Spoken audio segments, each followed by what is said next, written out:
Ya como están todos ustedes, tengan muy buenas. Vamos a continuar con lo que viene a ser la presentación.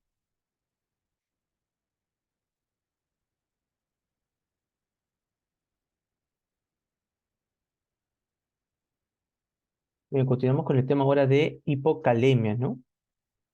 Para esto importante, ¿no? Recordar los cambios que se van a manifestar a nivel del EKG, ¿no?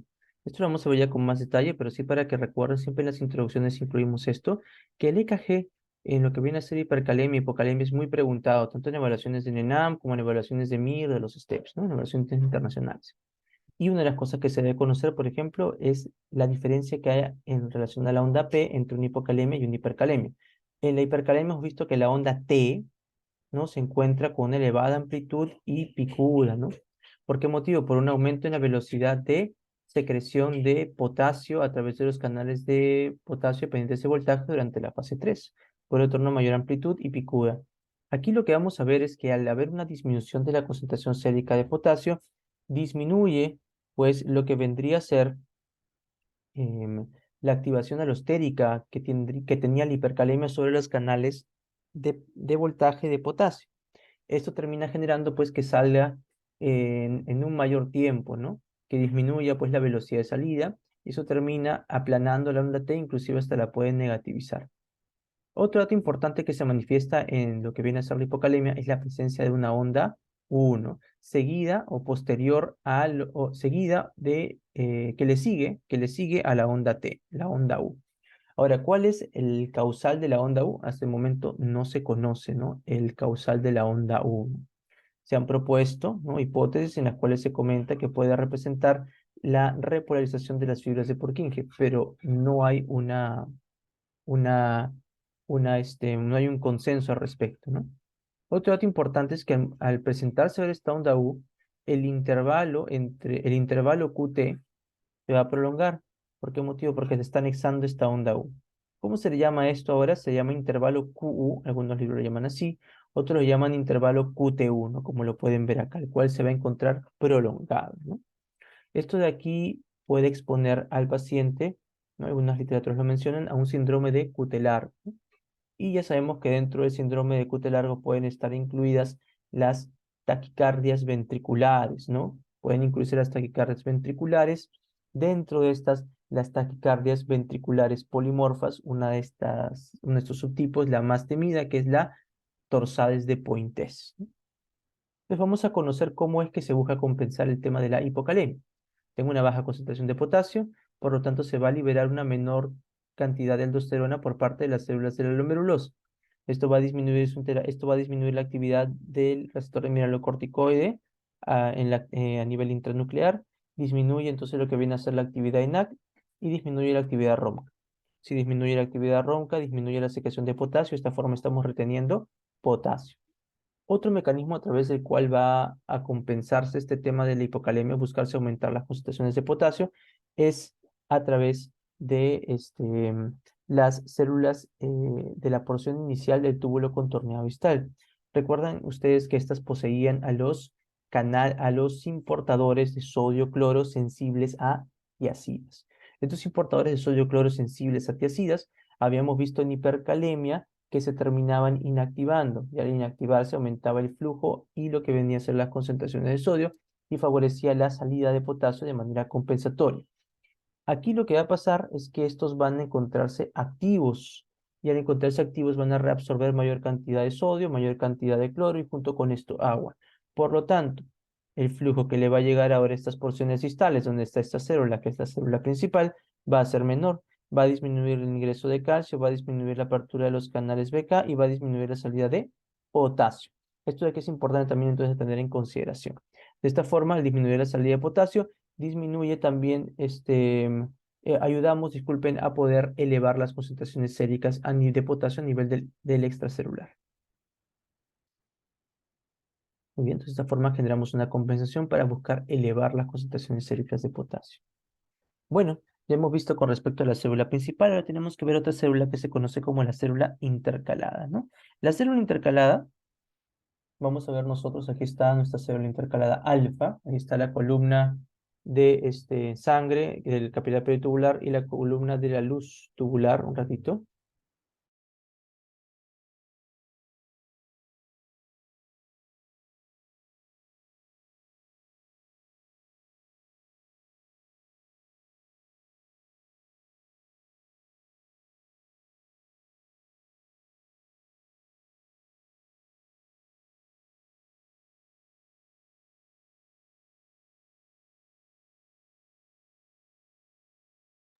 Muy bien.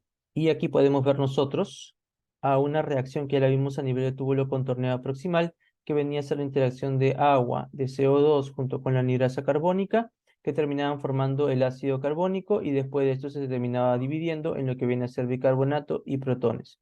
¿Por qué motivo es importante recordar esto? Por lo siguiente, ¿no? Tenemos aquí, porque el acero intercalado alfa va a utilizar estos componentes, ¿no? Tenemos nuestra bomba sodio-potasio ATPasa, ¿no? Favorece el ingreso de potasio y el egreso de sodio, ¿no? Y aquí viene la bomba importante que va a compensar el tema de la hipocalemia, que es la bomba potasio-hidrogenión ATPasa. Esta va a favorecer el ingreso de potasio y va a favorecer el ingreso de hidrogeniones. Entonces, esta bombita es importantísima en las compensaciones de la hipocalemia, ¿no? Se va a encargar de reabsorber una gran cantidad de potasio durante estados de hipocalemia y va a ayudarme a compensar también la elevación, va a ayudarme a compensar con la elevación de potasio C. Para poder repasar, teníamos también otra bomba, que es la bomba de hidrogeniones ATPasa, ¿no? Que es, únicamente va a secretar hidrogeniones, ¿no? No reabsorbe potasio, ¿no? A la orina. Esto de aquí, recuerden ustedes que estaba asociado a la respuesta rápida de la aldosterona, ¿no? La respuesta rápida de la aldosterona. Entonces, la aldosterona va a estimular a estas bombas para que se expresen en la superficie membrana y va a favorecer la secreción de hidrogeniones. Bueno, esta imagen superior que hemos comentado un momento explica por qué motivo un paciente con hiperaldosteronismo podría presentarme una alcalosis metabólica, ¿no? Y esto de aquí también nos explicaría por qué motivo un paciente que tiene hipocalemia utilizaría esta célula intercalada para poder reabsorber el potasio utilizando esta bomba de potasio hidrogenión ATPasa, ¿no? Entonces, no olvidar estos datos, ¿no? Son importantes a recordar.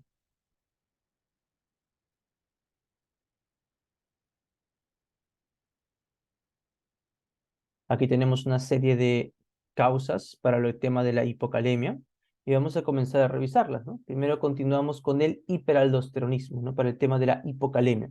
Hemos visto un estado de hipercalemia que eran más bien los hipoaldosteronismos, ¿no? Y los pseudohipoaldosteronismos, los hipoaldosteronismos, disculpen, ¿no? Los hipoaldosteronismos, ya habíamos visto ahí el síndrome de Waterhouse-Fredrickson, habíamos visto también lo que viene a ser la tuberculosis y habíamos visto también lo que vendría a ser el tema de em, la enfermedad de Addison, ¿no?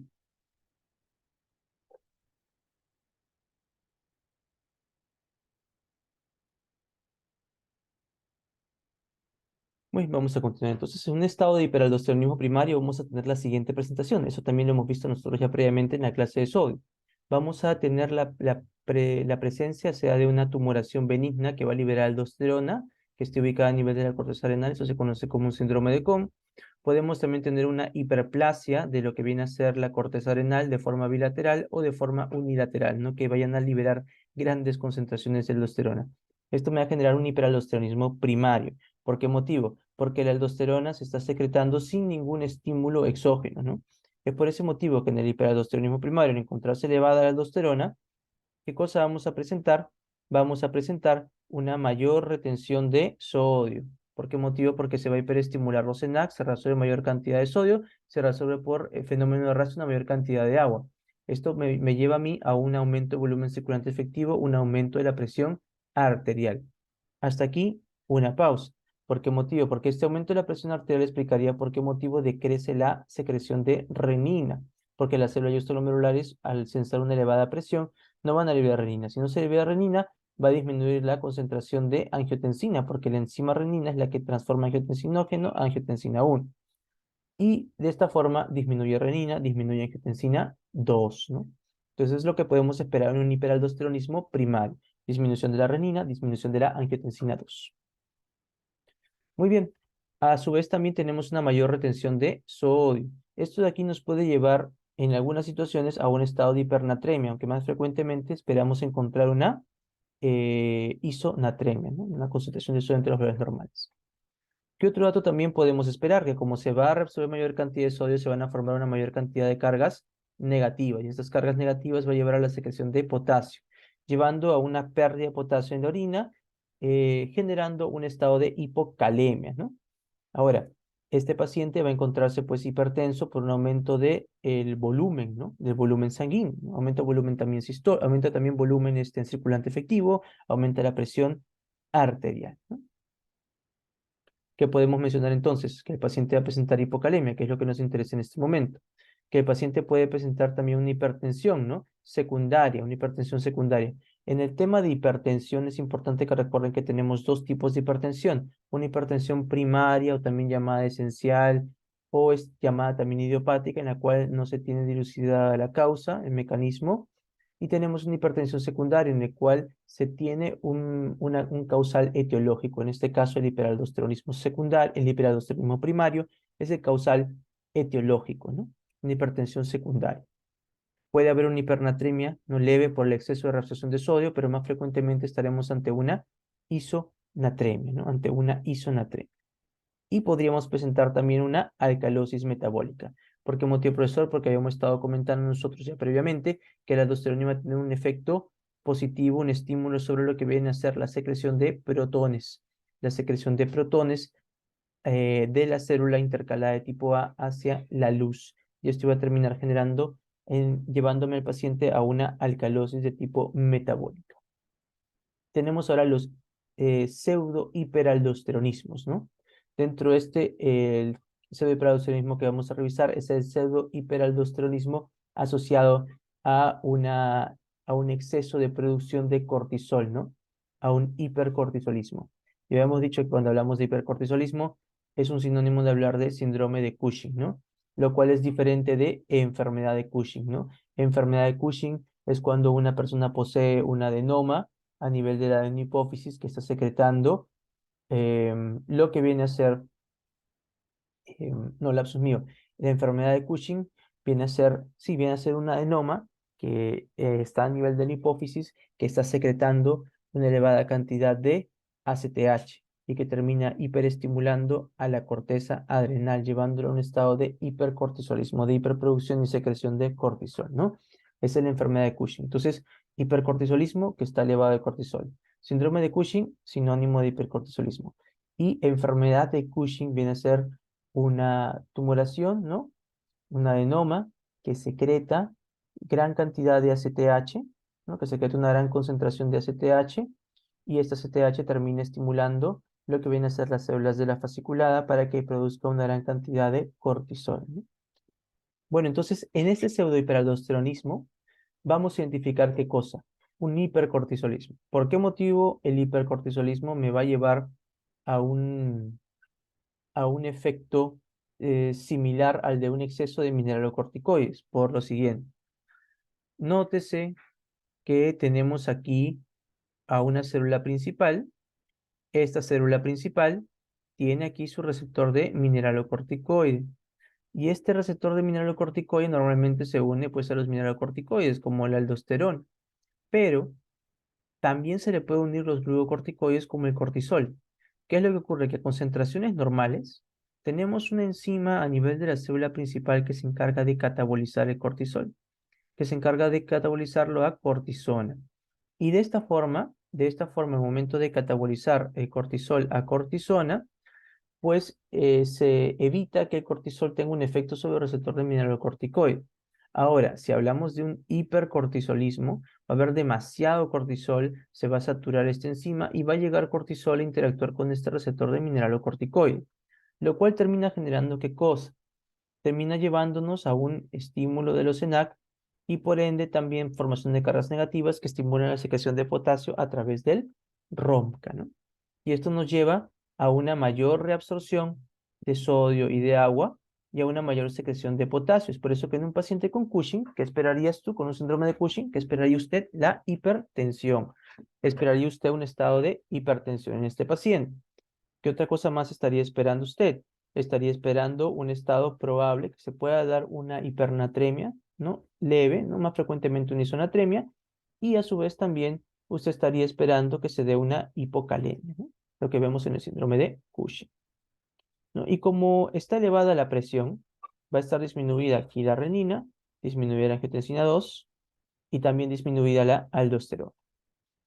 ¿Qué esperamos entonces? Hipertensión, ¿no? Secundaria, una expansión del LEC, ¿no? Por reabsorción de sodio, reabsorción de agua por fenómeno de arrastre, aumento de volumen circulante efectivo, una hipocalemia por una mayor secreción de potasio a través de ROMCA, una hipernatremia leve, y también estaríamos esperando una alcalosis metabólica por una mayor secreción, ¿no? Que se estaría dando por esta bomba de hidrogeniones ATPase, lo que estaríamos esperando nosotros. ¿Qué causas pueden llevarme a un estado de hipercortisolismo? Lo hemos comentado previamente, ¿no? La enfermedad de Cushing, ¿no? Un adenoma secretor ACTH, y patologías ectópicas que secreten ACTH. Hay tumoraciones, síndromes paraneoplásicos que llevan a una secreción ectópica de ACTH, ¿no? O también una secreción ectópica también neoplásica de CRH, ¿no? Todo lo que estimule la liberación de cortisol, ¿no? Puede también llevarme a un hipercortisolismo. Pero podemos también tener otras patologías que sean independientes de la ACTH. Dentro de esta, por el momento, importante que ustedes recuerden a los adenomas, ¿no? A los adenomas que estén ubicados en la corteza adrenal. Puedo tener un adenoma que sea hipersecretor de cortisol, ¿no? O un adenocarcinoma hipersecretor de cortisol, ¿no? Eso es importante, son los importantes a tener en consideración para esta sesión. Bueno, nos vamos ahora a otro tema, ¿no? A otro tema de pseudohiperaldosteronismo, que se conoce como el síndrome de Liddle. Aquí sí no hay una molécula que está llegando a la célula principal. Aquí más bien la célula principal presenta una mutación en uno de sus canales. ¿Cuáles son estos canales? Viene a ser el canal ENaC. El canal ENaC se encuentra mutado en el síndrome de Liddle, se encuentra hiperactivado, se encuentra aperturado casi siempre, ¿no? Y esto de aquí va a favorecer una mayor reabsorción de sodio, una mayor cantidad de formación de gradiente negativa, que termina llevando a una mayor secreción de potasio. Y esto termina presentando en el síndrome de Liddle mayor absorción de sodio, mayor absorción de agua por fenómeno de arrastre y una mayor secreción de potasio a una hipertensión con una hipocalemia, ¿no? Eso también es importante recordar que se va a estimular la salida de hidrogeniones, llevando al paciente, como en los casos previos, a una alcalosis de tipo metabólica, ¿no? Como está elevada la presión arterial, el sistema renina-angiotensina-aldosterona va a estar bajo, se cae la renina, se cae angiotensina, se cae aldosterona. Aquí está lo que podemos ver. Hipertensión arterial secundaria, ¿no? Por el síndrome de Liddle, hipocalemia, hipernatremia, ¿no? Que puede ser más frecuentemente leve, lo más frecuente en este caso de las concentraciones de sodio en isonatremia, y una alcalosis metabólica. Cuando digo hipernatremia más frecuente leve, me refiero a la gradación. Es más frecuente encontrar una hipernatremia leve a una moderada, pues, mucho más en comparación a una severa. Más frecuente una hipernatremia leve. Vamos ahora a otro tipo de pseudohiperaldosteronismo primario.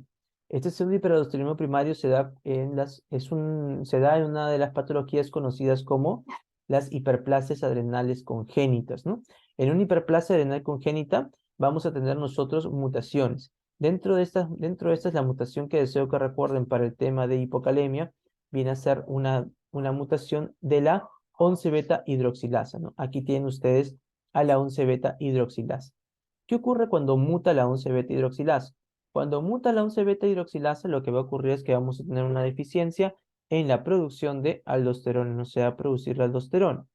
Tampoco vamos a poder producir adecuadamente lo que viene a ser el cortisol, no se va a poder producir adecuadamente el cortisol, ¿no? Y todos estos sustratos se van a comenzar a desviar hacia lo que viene a ser la región reticular, donde se producen los andrógenos, ¿no? La dehidroandrostenediona, ¿no? La dehidroepiandrosterona también, ¿no? ¿Y qué es lo que podemos esperar en estos pacientes? Por este desvío, ¿no? Que haya un estado de hiperandrogenismo. Esto quiere decir que las mujeres pueden presentar, los recién nacidos femeninos pueden presentar hirsutismo, ¿no? Pueden presentar también un megaclítoris, ¿no? Que pueda llevar a genitales ambiguos, ¿no? Esto más que nada es lo que podemos evidenciar al nacimiento.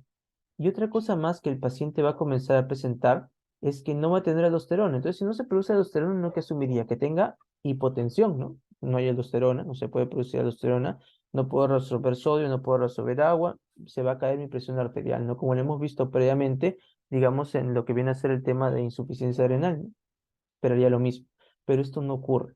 Y uno dirá, ¿por qué motivo no ocurre esto? No ocurre esto porque justo la 11-hidroxilasa bloquea en el proceso de conversión y aumenta el sustrato de la dioxicorticosterona, que se conoce como la DOC.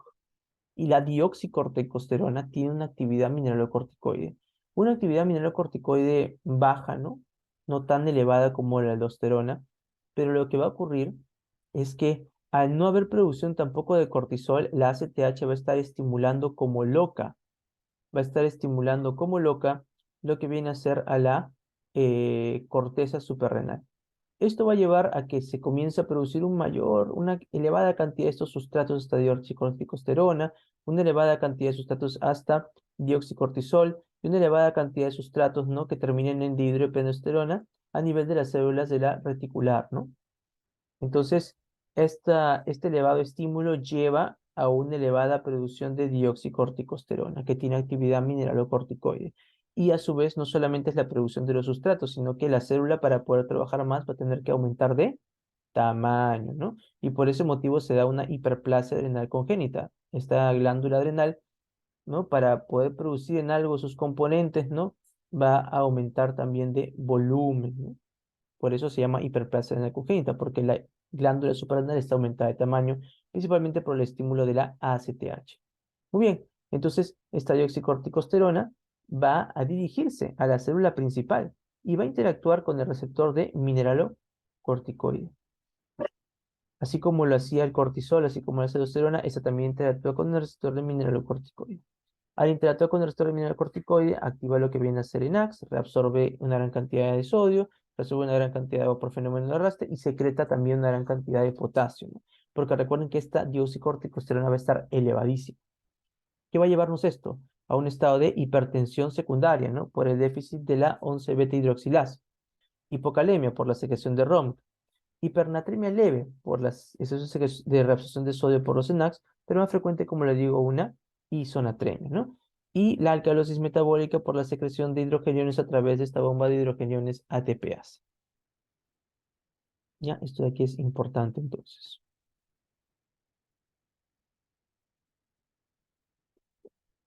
Muy bien, ¿cómo esperamos encontrar el sistema renina-angiotensina-aldosterona en este momento? Como está hipertenso, se cae la renina, se cae la angiotensina 2 y no estoy produciendo aldosterona, pues no, estoy produciendo dioxicorticosterona.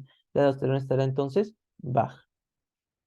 Vamos ahora a otra causa de hipocalemia, que viene a ser otro hiperaldosteronismo secundario conocido como el síndrome de Gitelman, ¿no? Entonces, en el síndrome de Gitelman se van a afectar las células de la porción inicial del túbulo contorneado distal. Se van a afectar estas células. Es una mutación a nivel del portador sodio-cloro, ¿no? Muta lo que viene a ser ese portador sodio-cloro y qué es lo que estaríamos nosotros esperando. Que no se reabsorba sodio, no se reabsorba cloro, y aumente las concentraciones de sodio, y aumente las concentraciones aumente el volumen también del flujo urinario. Se aumentan las concentraciones de sodio y flujo urinario en las porciones más distales, a la célula principal, que está en la ubicación distal, le va a llegar una mayor concentración de sodio, se va a reabsorber mayor cantidad de sodio, y le va a llegar una mayor cantidad de volumen. Se va a activar los TRPV4. La mayor reabsorción de lo que vendría a ser el sodio, estaría llevando al paciente a una está llevando al paciente a una supuesta hipernatremia y una supuesta mayor reabsorción de agua que debería generar una hipertensión. Pero recuérdese que aquí está bloqueándose el simportador sodio-cloro, que tiene una capacidad de reabsorción importante. Por lo tanto, se va a estar dando no una elevación de la presión arterial, la cantidad de sodio y de agua que va a estar pasando va a ser muy elevada. Se va a dar más bien una poliuria, porque va a tener un efecto similar al de un diurético tiacídico, ¿no? Se va a dar una poliuria, se va a eliminar también buena cantidad de sodio, buena cantidad de volumen.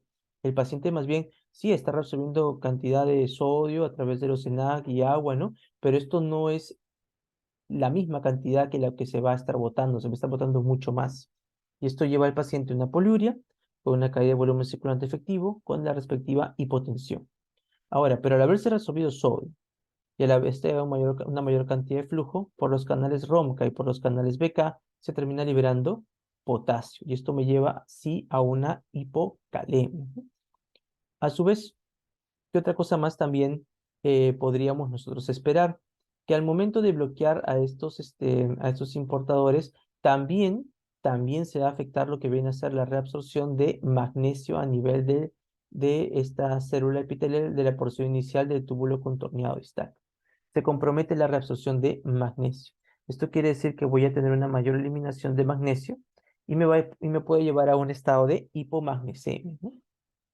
Ya vamos a ver cómo la hipomagnesemia puede también generarme una hipocalemia. Puede generarme una hipocalemia a través de una desinhibición de los ROMC. Es muchas veces estas hipomagnesemias, ¿no? Que pueden terminar llevándonos a hipocalemias refractarias al tratamiento. La reposición de potasio y otra vez te vuelve a hacer hipocalemia. ¿Qué es lo que ocurre? Revisemos el magnesio. Puede ser que esté bajo y por ese motivo está haciendo una hipocalemia refractaria. Entonces, ¿qué va a presentar el paciente en ese síndrome de Gittelman? Una hipocalemia. Me va a presentar un estado de isonatremia, me puede presentar una isonatremia, o también, en su defecto, me puede presentar una hiponatremia. Y a su vez también, por un compromiso en lo que viene a ser el tema de la reabsorción de magnesio a nivel del túbulo contorneado distal, una hipomagnesemia, que esta puede aportar la hipocalemia, inclusive hasta tornar la refractaria de tratamiento. Pero ¿qué otro dato más es importante que usted recuerde de la este, hipomagnesemia? Que la hipomagnesemia puede llevarme a una hipocalemia, ¿no?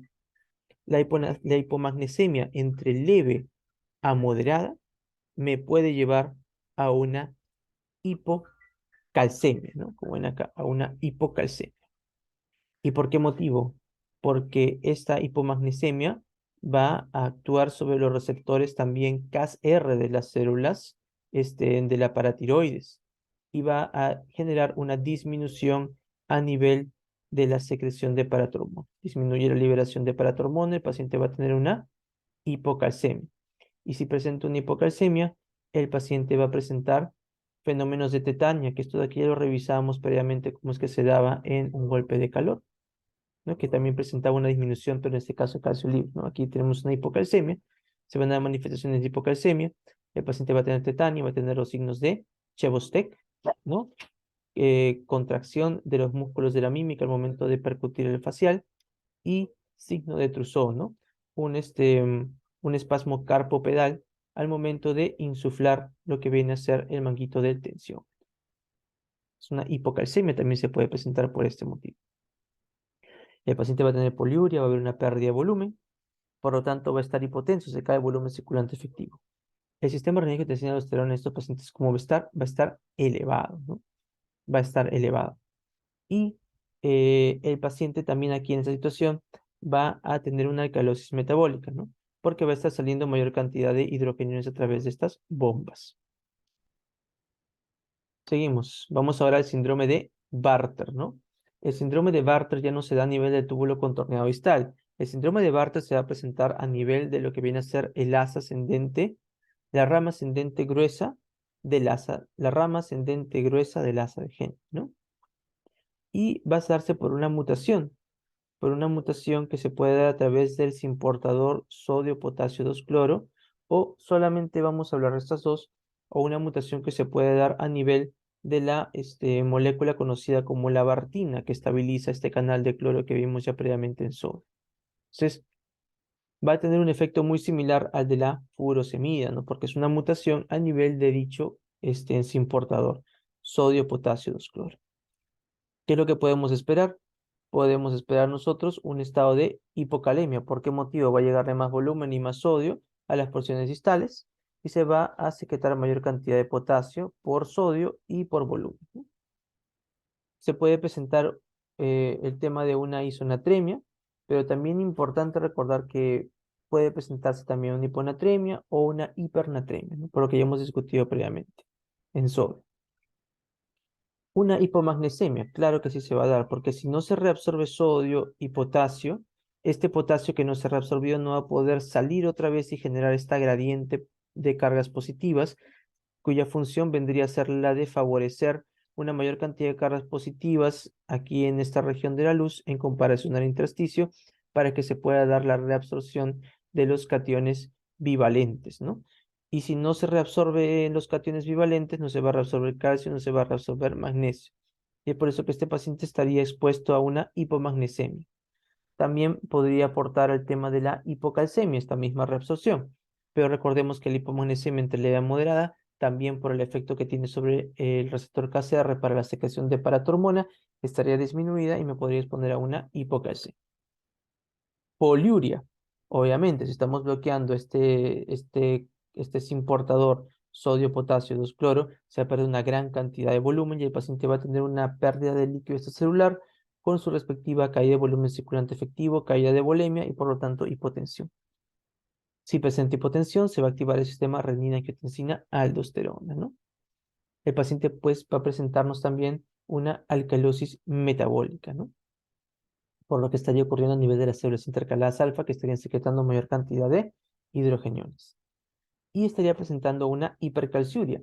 ¿Por qué motivo? Porque este calcio no se va a poder reabsorber, se va a quedar aquí en la luz y puede formar de ahí este calcio, piedras de fosfato de calcio, ¿no? O de oxalato de calcio, ¿no? Más frecuentemente de fosfato de calcio estaría formando, ¿no?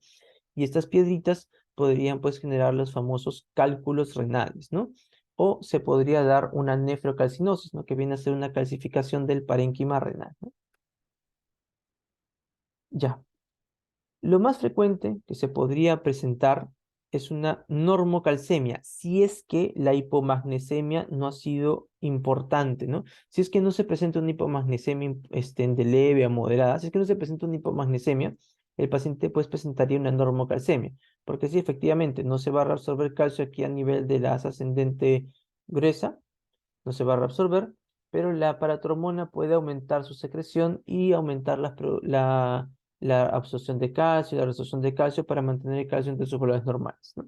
Entonces, a menos que en este cuadro a menos que en este cuadro no se presente una hipomagnesemia, presentaríamos una normocalcemia. Bueno, tenemos también aparte el hiperaldosteronismo secundario, ¿no? Hipertensivo.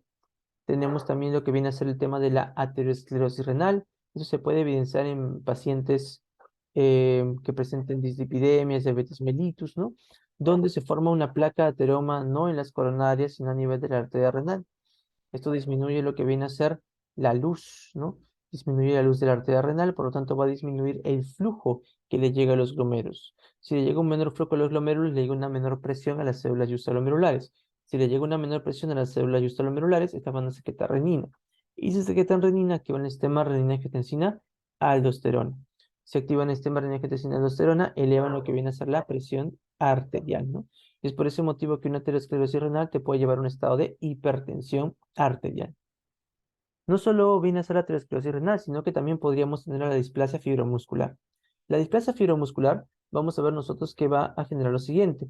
Se van a dar focos estenóticos a nivel de la arteria renal, ¿no? Esto ya es de manera congénita, que van a limitar el flujo que llegue hacia nuestro riñón. Y al comprometerse el flujo que llega al riñón, ¿qué cosa es lo que estaría presentándose? Un estado de hipoperfusión glomerular que termine generando en las células justalomerulares una mayor producción de renina y activación del sistema renina-angiotensina-aldosterona, exponiendo al paciente, al igual que una aterosclerosis renal, a un estado de hipertensión arterial, ¿no? Secundario a aterosclerosis renal o secundario a displasia fibromuscular, ¿no? La displasia fibromuscular es más frecuentemente presentado en las mujeres, ¿no? De raza asiática. Vamos al tema de la hipomagnesemia. En hipomagnesemia, yo les había mostrado, tenemos aquí una célula principal, ¿no? Normal, en la cual el magnesio se encuentra unido a los canales ROMCA, evitando que pueda secretarse una cantidad exagerada de potasio hacia la luz y llevarnos a una hipocalemia. Cuando tenemos una baja concentración de magnesio en sangre, esta cantidad intracelular se cae, disminuye y ahora los ROMCA que estaban bloqueados quedan aperturados y se da una desinhibición de los ROMCA. Esta desinhibición de los ROMCA lleva a una mayor pérdida de potasio, generando un estado de hipocalemia. Genera un estado de hipocalemia. Esto de aquí explica pues por qué motivo puedo tratar una hipocalemia en el cual hay una hipomagnesemia, le doy la reposición de potasio y otra vez vuelve a ser mi hipocalemia. ¿Qué cosa es? Una hipocalemia refractaria, ¿no? una hipocalemia refractaria que está siendo inducida por hipomagnesemia, ¿no? Aquí los roncas son los que se ven comprometidos. Y aquí tenemos otra imagen donde podemos también visualizar lo mismo, ¿no? Nótese cómo aquí está el magnesio, que está evitando pues que salga una gran cantidad de potasio a través de estos ronca. Tenemos un estado de hipomagnesemia y este ronca queda desinhibido y sale una mayor cantidad de potasio a través de este ronca hacia la luz tubular, exponiendo al paciente a un estado de hipocalemia. La leucemia. ¿Por qué motivo la leucemia? Porque, nótese usted, es un frotis de sangre normal, ¿no? Y en la leucemia tenemos una gran cantidad de células, ¿no? Una gran cantidad de células, ¿no? En formas, en estadios jóvenes, ¿no? Neoplásicas. ¿Qué ocurre? Que aquí va a aumentar la masa intracelular de manera brusca. Y el aumento de masa intracelular por parte de estas células neoplásicas, ¿qué cosa va a llevar? Va a llevar a que se consuma mayor cantidad de fosfato y mayor cantidad de potasio, exponiendo al paciente a un estado de hipocalemia. ¿Cuándo se comienza a producir estas células? La anfotericina B. La anfotericina B es un antifúngico, que supuestamente su función es la de formar un poro que genere una inestabilidad en lo que respecta a la homeostasis, ¿no? del hongo, para que pueda hacer una gran cantidad de líquidos, para que pueda hacer una cantidad de componentes intracelulares, para que pueda ingresar líquidos, para que le lleve también a una lisis osmótica, ¿no? Pero, ¿y esto aquí cómo lo va a hacer? La anfotericina B se une, ya lo van a ver ustedes en fármaco, a las moléculas de ergosterol y forma así este poro. Pero como complicación puede darse lo siguiente, que la anfotericina B en las células humanas se puede unir al colesterol. De unirse al colesterol te forma este poro, ¿no? Y este poro se puede formar también en la cara luminal, ¿de dónde? De nuestras células principales. Y este poro va a permitir la salida de ¿quién? Del potasio, me llevándome a una hipocalemia, que es un efecto adverso de la anfotericina B. Entonces aquí tienen ustedes, ¿no? Una célula principal y podemos ver nosotros aquí cómo se ha formado lo que viene a ser un poro, ¿no? Que va a permitir la salida de potasio, mediado por la anfotericina B, ¿no? Un poro que permite la salida de potasio, mediado por la anfotericina B, que nos predispone pues a un estado de hipocalemia, ¿no? A un estado de hipocalemia. ¿En qué situaciones se utiliza la anfotericina B? Aquí tienen ustedes algunas causas, ¿no? Una meningitis por criptococo, en la mucormicosis, ¿no? Que está asociada a los pacientes diabéticos, ¿no? En las infecciones fúngicas invasivas que no responden a otra terapia, ¿no? Pues ahí es donde utilizamos la anfotericina B. Otras moléculas que nos pueden llevar también a un estado de hipocalemia, pues son nuestros diuréticos eh, tanto de asa como tiacídicos. ¿Por qué motivo? Porque aumentan la cantidad de sodio que llega a las porciones distales y aumentan el flujo que llega a esas porciones distales. Y de esa forma se estimulan los RONCA y los BK y termina liberándose pues lo que viene a ser una mayor cantidad de potasio de la luz tubular, exponiendo al paciente a un estado de hipocalemia. Otro componente, los enemas y los laxantes que contengan fosfato. Ya hemos comentado nosotros que el fosfato es un anión y por ser un anión se va a unir a cationes, ¿no? Si lo damos por enema principalmente, ¿no?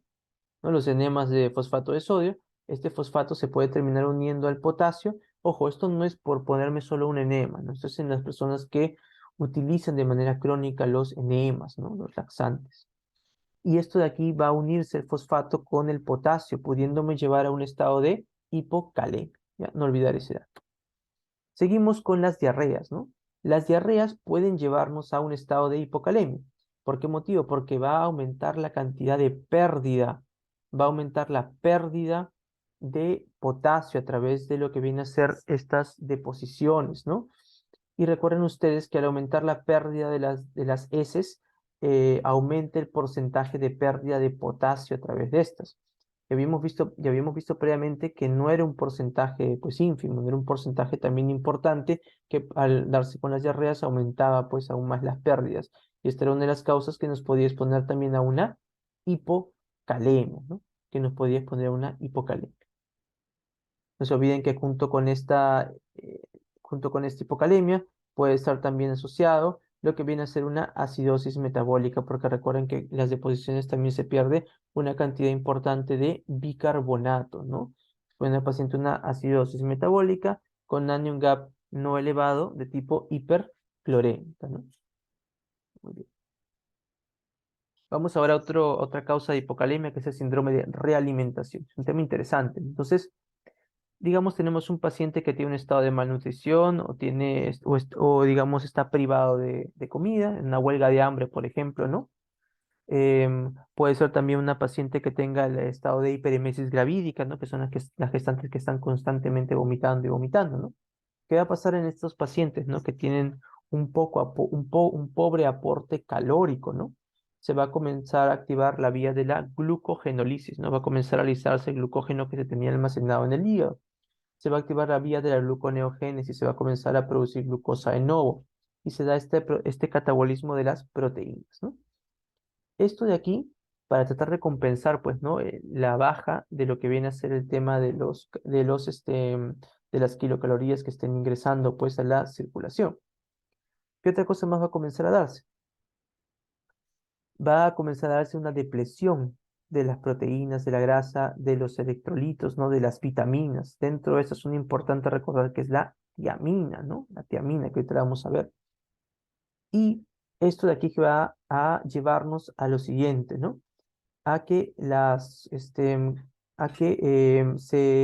al momento de darse una, una dieta, digamos, normal, un ingreso de carbohidratos, un ingreso de electrolitos, no dentro de lo que nosotros consideraríamos normal, se da el famoso síndrome de realimentación.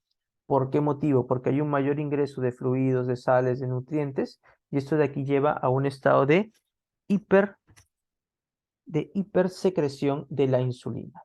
Y como hemos visto previamente, la insulina a través de los GLUT4 favorece el ingreso de glucosa. La insulina favorece el ingreso a la célula también de tiamina y favorece el ingreso de potasio, de magnesio y de fosfatos a la célula, ¿no? De aquí lo que me interesa es que en este síndrome de realimentación el paciente va a tener una hipocalemia, va a tener una hipocalemia, va a tener una hipomagnesemia y va a tener una hipofosfatemia, porque todos estos electrolitos están ingresando ahora a la célula por estímulo de la insulina. Y obviamente también una hipoglucemia y una disminución en la concentración sérica de tiamina. Entonces, estas manifestaciones son las que me preocupan del síndrome de realimentación. Hipocalemia, hipomagnesemia, hipofosfatemia, deficiencia de tiamina, ¿no? Y también pudiendo llevarme, aquí nos he mencionado, a un estado de hipoglucemia. Entonces, mucho cuidado pues con estas personas que hacen sus huelgas de hambre, ¿no? Porque después se van a comer un pollo a la brasa pasados de unos 8 días, ¿no? Unos 7 días, ¿no? Con su pizza y te pueden realizar un síndrome de realimentación, ¿no? También con lo que vienen a ser las gestantes que están en el tema de la hiperemesis gravídica, que estas pueden también realizar un síndrome de realimentación. O esas personas que se perdieron en el desierto, ¿no? Y regresaron, ¿no? En estado con privación de kilocalorías, también pueden hacerme un síndrome de realimentación. Aquí está, para que vea cómo está en homeostasis la célula que representa este pez globo. Hay una adecuada cantidad de potasio, de fosfatos, no tanto en el intra como en el extra. Se da este proceso de privación de alimentos, ¿no? Lo que viene a ser el potasio, fosfatos, magnesio, está disminuido tanto en el extra como en el intra, ¿no? ¿Y qué es lo que va a ocurrir? Vamos a darle el ingreso de carbohidratos, de electrolitos, entre otros, va a ingresar esta gran cantidad de moléculas y por estímulo de la insulina vamos a comenzar a meter todas estas a nuestra célula. Y esto va a llevar a que haya una disminución brutal del potasio, del magnesio, de lo que viene a ser el tema del fosfato, ¿no? Y me lleva a hipocalemia, hipomagnesemia e hipofosfatemia por un ingreso del extra hacia el intra mediado por la insulina. Vamos al tema de la intoxicación por bario, más que nada un tema genérico. ¿Qué es lo que va a hacer el bario? El bario va a bloquear los canales de fuga de potasio. Si bloqueamos los canales de fuga de potasio, se va a comenzar a quedar más sodio dentro de lo que viene a ser la célula, y esto puede exponer a una menor salida de potasio del intra hacia el extra, ¿no? Disminuyendo las concentraciones extracelulares de potasio. pudiéndome llevar a un estado de hipocalemia, dentro de otras manifestaciones que la intoxicación por bario pueda generar. ¿Qué otro dato es importante aquí? Esto de acá. En la intoxicación por bario, como yo estoy bloqueando el canal de fuga de potasio, no va a salir potasio de la célula. Mi célula se va entonces a encontrar despolarizada, ¿no? Es una característica diferente a la mayoría de las otras hipercalemias que hemos visto previamente, porque en las otras hipercalemias más bien va a estar saliendo potasio de la célula y la célula va a encontrarse hiperpolarizada, pero aquí estamos bloqueando el canal que evita la salida de potasio, ¿no? Durante el potencial del reposo. Y esto más bien la despolariza la célula. Es una excepción a la regla de una despolarización en un estado de hipocalemia. Tenemos también la parálisis periódica tirotóxica, que también lo vamos a ver en la clase de endocrino de la glándula tiroides. ¿Qué ocurre aquí? Tiene que haber un estado de hipertiroidismo. Hemos visto que la hormona tiroidea estimula la bomba sodio-potasio TPasa, lo vemos en termorregulación, ¿no? También lo hemos visto ahora en potasio, ¿no? Y va a favorecer el ingreso de potasio a la célula, ¿ya? La bomba sodio-potasio TPasa. Entonces me disminuye las concentraciones de potasio en esta celular, pero eso no es lo suficientemente grande como pues para generarnos lo que viene a ser una hipocalemia marcada, ¿no? ¿Qué cosa necesitamos? Necesitamos que haya un insulto previo, ¿no? Y un insulto previo que pues está asociado a esta parálisis periódica tirotóxica es una mutación de estos canales KIR, que también favorecen la salida de potasio. Mutan estos canales que están acá, ¿no? Mutan estos canales KIR, y al encontrarse mutados estos canales KIR, tenemos ahora sí nuestro segundo insulto, ¿no? Uno, una elevación de la actividad de la bomba sodio potasio TPasa por la hormona tiroidea. Y dos, una reducción de la salida de potasio a través de estos canales de potasio. Reduce la salida de estos por una mutación. Y esto genera un mayor acúmulo de potasio en el intracelular. Y al hacer un mayor acúmulo de potasio en el intracelular, se despolariza, ¿no? Y si se despolariza, ¿qué pasa con los canales de sodio dependientes de voltaje? Se inactivan. Y si estos se inactivan, ya no voy a poder desencadenar adecuadamente un potencial de acción, ¿no? Porque la fase cero depende de estos canales de sodio dependientes de voltaje que ahora están inactivos, ¿no? Y por eso me puede llevar a una parálisis periódica tirotóxica, ¿no? A una parálisis periódica tirotóxica en la cual se están comprometiendo estos canales en lo que viene a ser el músculo esquelético, ¿no? O sea, una parálisis periódica tirotóxica, asociada obviamente a un estado de hipocalemia. ¿Por qué motivo? Porque estoy metiendo potasio a través de la bomba y estoy evitando que el potasio salga de la célula. Bien, hasta aquí viene a ser el componente de las etiologías de hipocalemia.